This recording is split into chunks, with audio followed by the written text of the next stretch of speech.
নমস্কার বন্ধুরা, আপনাদের সবাইকে আমার ইউটিউব চ্যানেলে স্বাগতম। আজকের ভিডিওতে আমি আপনাদের নিয়ে চলেছি আমাদের অন্যতম আকর্ষণীয় স্থান সামুদ্রিকা নৌমেরিন মিউজিয়ামে। ফেব্রুয়ারি মাসে আন্দামান ভ্রমণের সময় এই অসাধারণ জায়গাটি দেখার সুযোগ হয়েছিল। যদি আপনারা আন্দামানের সামুদ্রিক জীবন, ইতিহাস, প্রবালদ্বীপ এবং এখানকার জীববৈচিত্র্য সম্পর্কে জানতে চান, তাহলে এই মিউজিয়ামটি অবশ্যই আপনার ভ্রমণ তালিকায় থাকা উচিত। চলুন শুরু করা যাক আমাদের আজকের সফর। সামুদ্রিক নৌমেরিন মিউজিয়ামটি পরিচালনা করে ভারতের নৌবাহিনী। এই মিউজিয়াম তৈরির মূল উদ্দেশ্য হল আন্দামান ও নিকোবর দ্বীপপুঞ্জের সমুদ্র জীবন, পরিবেশ, প্রবাল প্রাচীর ও এখানকার আদিবাসী সংস্কৃতি সম্পর্কে সাধারণ মানুষের মধ্যে সচেতনতা তৈরি করা। আন্দামান দ্বীপপুঞ্জে প্রায় 570টিরও বেশি দ্বীপ রয়েছে। এর মধ্যে মাত্র কয়েক ডজন দ্বীপে মানুষ বসবাস করে। এই দ্বীপগুলোর চারপাশে রয়েছে পৃথিবীর অন্যতম সুন্দর প্রবাল প্রাচীর, অসংখ্য সামুদ্রিক প্রাণী এবং সমুদ্র জীববৈচিত্র্য। এই মিউজিয়ামে সেই অমূল্য প্রাকৃতিক সম্পদের সংরক্ষণ ও পরিচয় তুলে ধরা হয়েছে অত্যন্ত সুন্দরভাবে। মিউজিয়ামে প্রবেশ করার পরেই চোখে পড়ে বিভিন্ন ধরনের বিশাল সামুদ্রিক শ্বাস, প্রবাল এবং সামুদ্রিক প্রাণীর সংগ্রহ। এখানে রয়েছে বিভিন্ন প্রজাতির মাছ, স্টারফিশ, কচ্ছপ, অক্টোপাস ও আরও অনেক সামুদ্রিক জীবনের সংরক্ষিত নমুনা। এছাড়া এখানে আন্দামান ও নিকোবর আদিবাসী জনগোষ্ঠী সম্পর্কে বিস্তারিত তথ্য রয়েছে। তাদের জীবনযাপন, সংস্কৃতি, ঐতিহ্য, ইতিহাস খুব সুন্দরভাবে তুলে ধরা হয়েছে।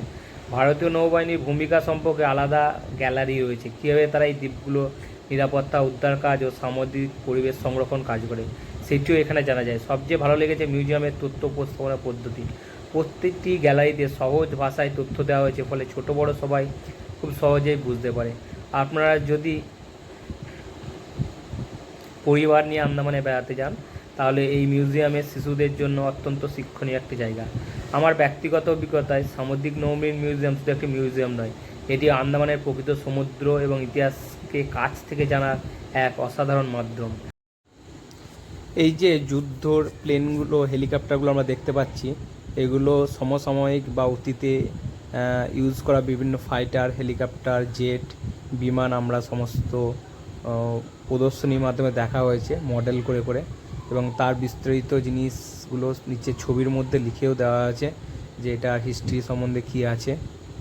এবং এটা বিভিন্ন হেলিকপ্টার বা প্লেনের কম্বিনেশনেই এই জাহাজের গ্যালারি রুমটা করা আছে।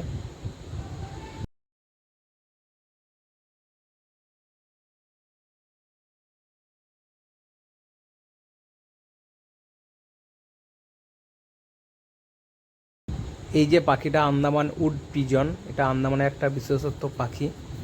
আমরা এখানে খুব সুন্দর সময় কাটালাম। বিভিন্ন কোরালসের ছবিও দেওয়া আছে বিভিন্ন জায়গায় দেওয়ালে, এবং সেগুলো সমুদ্রের মধ্যে কীভাবে তাদের ইকোসিস্টেম মেনটেন করে তার উপর। শুধু তাই নয়, বিভিন্ন যে মুক্ত তৈরি হয় তার যে সেলগুলো কীভাবে তৈরি হয়, সিপাল, সেগুলোও দেখানো হয়েছে এখানে। তার বিভিন্ন খোলক বা আবরণগুলো এখানে রাখা আছে, এখানে রাখা হয়েছে সিপালের। এটা একটা কচ্ছপের খোলক।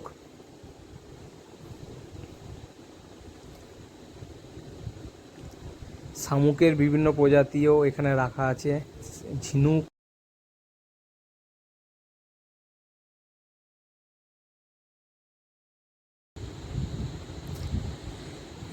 এখানকার যে জারোয়া উপজাতি বা সোমপান জাতি, সেই সমস্ত তাদের জীবন বৈচিত্র্য মডেলের মাধ্যমেও তুলে খুব সুন্দরভাবে দেখানো হয়েছে। যদিও কখনো আন্দামান ভ্রমণের পরিকল্পনা করেন, তাহলে অবশ্যই এই জায়গাটি আপনার তালিকায় রাখবেন। ভিডিওটি যদি আপনার ভালো লেগে থাকে, তাহলে একটি লাইক করবেন, বন্ধুদের সঙ্গে শেয়ার করবেন এবং আমার চ্যানেলটি সাবস্ক্রাইব করতে ভুলবেন না। আন্দামান ভ্রমণে আরও সুন্দর ভিডিও নিয়ে খুব শীঘ্রই আবার দেখা হবে। ততক্ষণ পর্যন্ত সবাই ভালো থাকুন, সুস্থ থাকুন। ধন্যবাদ।